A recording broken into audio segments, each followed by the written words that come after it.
So yun guys, oh. Dito mo pala makikita kung malalaman kapag tag-ulan ay nagtutumpukan sila. Kailan lang nung makaraan lang na tag-init talaga makikita mo yung bitak ng lupa. Tapos nung umulan, saglit lang naman yung bagbagsak ng ulan. Ay ito nga, nagsisilabasan yan itong mga palaka. Halo-halo yan dyan. Merong palakang yung kinakain nila dito sa Tuguegarao. Ito pa yung pispa na abandonadong pispa na ito. Talagang napakalaki po nito at napabayaan na.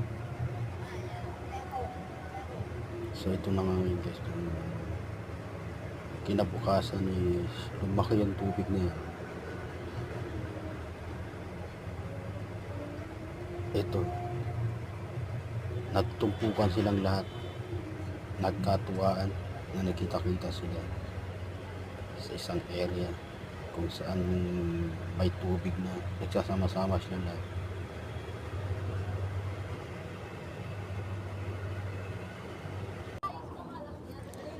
So yun guys, oh.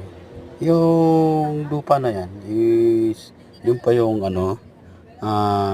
farm, mga bangus, tilapia. Inabandonan na kasi yan. So ang nangyari po niya nung nauulanan at nagkaroon ng tubig, ito nagkita-kita na yung mga palaka. Ito tumpok-tumpukan sila sa isang lugar. At meron pa nga ditong kumukuha na kinakain nila, yung palaka na favorite ng mga Ilocano o yun nga, mga taga Ilocano. Hinuhuli pa nila yan. So ayan na nga guys, nagsama-sama na lahat ng mga palaka at nagkita-kita na rin sa isang lugar.